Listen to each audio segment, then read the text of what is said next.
Hello student, आज हम solve कर रहे हैं कॉन्ग्रुएंसी और मैथमेट मधुबन का ये चैप्टर 11 है। ठीक, एक्सरसाइज 11.1। तो इसमें सबसे पहले दिया है स्टेट ट्रू और false. There two figure that are identical to each other are called congruence figure. तो ये क्या है? ट्रू है। ठीक है ना, दो फिगर जो बिल्कुल एक दूसरे जैसे हों, आइडेंटिकल, तो वो क्या होते हैं? कॉन्ग्रुएंट फिगर होते हैं।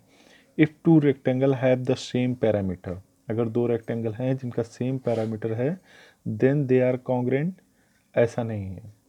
मान लीजिए दो रेक्टेंगल हैं, उनका पैरामीटर सेम है, तो इसका मतलब ये नहीं कि वो कॉन्ग्रुएंट है। ठीक है बेटा, तो ये फॉल्स हो जाएगा। Square with the same area are congruent, ये करेक्ट है। जो स्क्वायर होते हैं जिनका एरिया सेम हो, तो वो क्या कहलाएंगे? कॉन्ग्रुएंट फिगर कहलाएंगे। ये ट्रू है। A circle with diameter 5 centimetre is congruent to a circle with radius 5 centimetre. A circle with diameter 5 centimetre, एक सर्किल है जिसका डायमीटर 5 सेंटीमीटर है, वो कॉन्ग्रुएंट है एक सर्किल के जिसका रेडियस 5 सेंटीमीटर। तो ये रॉन्ग है, क्योंकि जो पहला वाला सर्किल है उसकी रेडियस देखा जाए 2.5 होगी और इसकी 5 सेंटीमीटर है, इसलिए ये आपस में इक्वल नहीं होंगे, तो ये फॉल्स होगा। ठीक। ई वाला पार्ट कहता है if two circle have the same centre then they are congruent. ये भी रॉन्ग है। मतलब अगर दो सर्किल हैं, ठीक है ना, और उनका सेंटर सेम है, ठीक, तो वो कॉन्ग्रुएंट है? ऐसा नहीं हो सकता। क्यों? क्योंकि वो कंसेंट्रिक सर्किल भी तो हो सकते हैं। जैसे कि मान लीजिए एक सर्किल ये और उसके अंदर ही एक सर्किल ये बना हुआ, तो देखो ये भी सर्किल है, इसका भी सेंटर ये है, ये भी सर्किल, इसका भी सेंटर यही है, तो ये क्या है? कॉन्ग्रुएंट फिगर थोड़ी ना है। अब क्वेश्चन नंबर सेकंड में चलते हैं बेटा। Which of the following pairs of the line segment are congruent, measure and state the condition.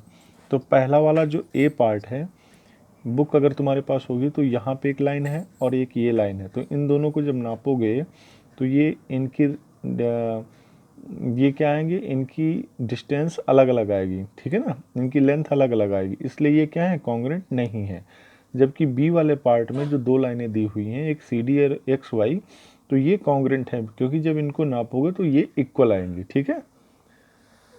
Third वाले क्वेश्चन में चलते हैं बेटा। Which of the following angle are congruent. तो देखो बेटा, ये जो फिगर हमने बनाए हैं वो हाथ से ही बना दिए हैं। ठीक है, जो फिगर हमने बनाए हैं वो हाथ से ही बना दिए हैं। ठीक है, तो यहाँ पर तुम एग्जैक्ट देख नहीं पाओगे। ठीक है, वरना क्या है कि अगर तुम्हारे पास फिगर हो तो प्रोटेक्टर की मदद से इनका एंगल नाप लेना। अगर ये एंगल इक्वल हैं, ठीक, तो ये क्या होंगे? कॉन्ग्रुएंट हैं। तो बुक में क्या है कि यहाँ पे ये कॉन्ग्रुएंट है, ठीक है ना, तो यस लिख देंगे। ठीक, और यहाँ पर ये वाले जो फिगर हैं, इनको नापोगे तो ये इक्वल ही बैठेंगे। ठीक है ना, इसका एंगल और इसका एंगल इक्वल बैठेगा, इसलिए ये एस मतलब ये दोनों फिगर क्या हैं? कॉन्ग्रुएंट हैं। ये वाले फिगर भी देखो, ये दिखने में एक जैसे ही लग रहे हैं, तो इनका भी एंगल जब नापोगे, ठीक, तो ये भी इक्वल ही बैठेंगे, इसलिए इसमें भी यस, ये कॉन्ग्रुएंट है। ठीक, ये वाला भी जब नापोगे तब तुम देखोगे इनका भी एंगल क्या है? सेम है, तो ये भी एस, ये दोनों फिगर क्या है? कॉन्ग्रुएंट हैं। लेकिन डी वाला पार्ट तो तुम देखते ही जान जाओगे, ये तो राइट एंगल लग रहा है और ये राइट एंगल से क्या है? छोटा दिख रहा है, तो ये कॉन्ग्रुएंट नहीं है, इसलिए इसमें क्या आएगा? नो आएगा। ठीक है। अब चौथा क्वेश्चन यहाँ पे ये दिया हुआ है कि in the given figure A O B ये वाला एंगल इक्वल है बी ओ सी के, इसके, और सी ओ डी के। मतलब ये एंगल, मान लीजिए ये भी एक्स है, ये भी एक्स है, ये भी एक्स है, ये सारे एंगल क्या हैं? इक्वल हैं। ठीक, तो क्या इज ए ओ सी और बी ओ डी क्या ये कॉन्ग्रुएंट हैं? तो हाँ बेटा, ये कॉन्ग्रुएंट है। ठीक है ना। क्यों कॉन्ग्रुएंट है?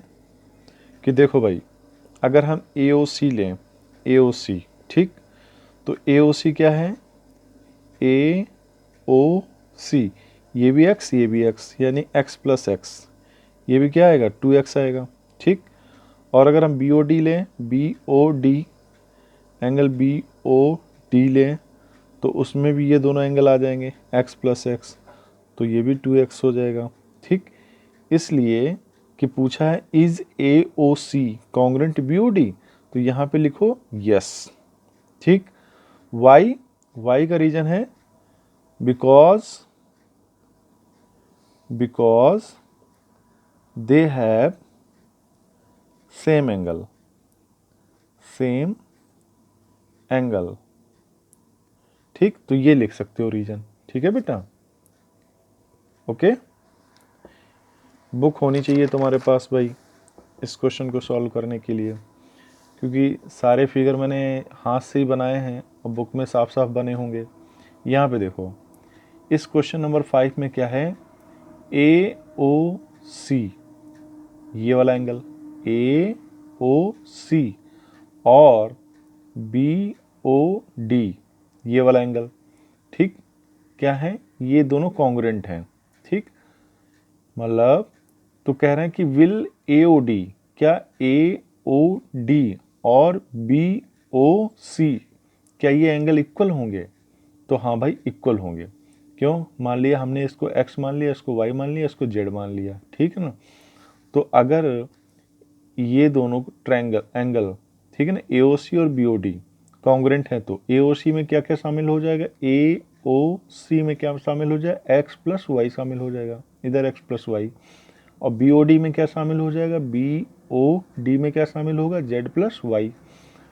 तो AOC का मतलब x प्लस वाई, BOD का मतलब z प्लस वाई, y दोनों तरफ से कट जाएगा, तो क्या बचेगा, x equal to Z, x equal to Z. x किसकी वैल्यू है, AOD की, और z किसकी वैल्यू है, BOC की। तो इसका मतलब ये दोनों एंगल क्या है, सेम है, ठीक है ना। तो इन्होंने पूछा है बिल angle AOD equal to BOC, तो यहाँ पे लिखना पड़ेगा यस, और तुम्हारा आंसर हो जाएगा, ठीक है। अगला क्वेश्चन है 6 क्वेश्चन, ठीक बेटा। 6 क्वेश्चन में देखो क्या कहा है इन्होंने। 6 क्वेश्चन में कहा कि are these two circle congruent, give reason, ठीक। देखो दो सर्किल बने हुए हैं, ठीक। इस सर्किल का रेडियस भी यहीं तक है और इस सर्किल का भी रेडियस यहाँ तक है, ठीक। तो यहाँ पे लिखेंगे yes because they have same radius. इस तरीके से ये 6 क्वेश्चन कंप्लीट हो जाएगा। 7th क्वेश्चन देखते हैं। 7th क्वेश्चन में ये कहा है बेटा कि एक सर्किल C1 है, एक सर्किल C2 है। सर्किल C1 का जो रेडियस है वो 3.5 है, तो B जो सर्किल C2 है इसका डायमीटर बताओ। तो पहली बात तो अगर ये सर्किल C1 और C2 आपस में क्या है, कॉन्ग्रुएंट हैं, तो जितनी रेडियस इसकी है उतनी ही रेडियस इसकी भी होगी। तो अगर C2 का डायमीटर पूछा जाता है तो C2 का डायमीटर क्या होगा, जस्ट C1 के रेडियस के डबल होगा, ठीक। तो हमने लिखा है if C1 congruent to C2 then they have same radius, ठीक। So diameter of C2 equal to 2 into 3.5 equal to 7 centimetre. तो C2 का देखो भाई, ये दोनों सर्किल क्या थे, कॉन्ग्रुएंट थे, तो जितनी रेडियस इसकी होगी OB हो, जितना OB होगा उतना ही OB यहाँ पर भी होगा, यानी ये भी कितना होगा, ये भी 3.5 होगा, ठीक। और रेडियस इधर भी तो है तो 3.5 इधर भी होगा। तो टोटल देखा जाए A से B तक कितना होगा, 3.5 प्लस 3.5 कितना आएगा, 7। या तो तुम ऐसे लिख सकते हो 2 इंटू 3.5 इक्वल टू 7 सेंटीमीटर, जैसा तुम्हें समझ में आए, ठीक है ना भाई। जितनी इसकी रेडियस है उतनी रेडियस इसकी भी है, और इसका पूछा इन्होंने डायमीटर। डायमीटर क्या होता है, रेडियस का जस्ट डबल होता है। तो रेडियस कितनी है 3.5, तो डायमीटर कितना हो जाएगा, जस्ट 3.5 का डबल, यानी कि 2 इंटू 3.5, तो कितना आ जाएगा 7 सेंटीमीटर। अब क्वेश्चन नंबर 8 देखते हैं बेटा। दो रेक्टेंगल दिए हुए हैं, ठीक। एक ABCD दिया हुआ, ABCD दिया हुआ, एक दिया है MNOP। ये दोनों क्या है, कॉन्ग्रुएंट हैं। AB की जो लेंथ दे रखी है वो 12 है, ठीक। AB की लेंथ कितनी है, 12 है। तो जाहिर सी बात, अगर AB की लेंथ 12 है तो एम की भी लेंथ कितनी होगी, 12 मीटर ही होगी। ठीक, अब हमें इसकी ब्रेथ नहीं पता, तो हम इसका ब्रेथ निकालते हैं।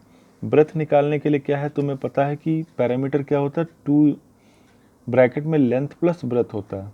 ठीक, और पैरामीटर इसका कितना दे रखा, 40, तो 2 1 जा 2 और 2 से इस 40 को काट दिया तो कितनी बार जाएगा, 20 बार। तो इधर आ गया 20, इधर एल की जगह पे कितनी वैल्यू रख दी हमने, 12।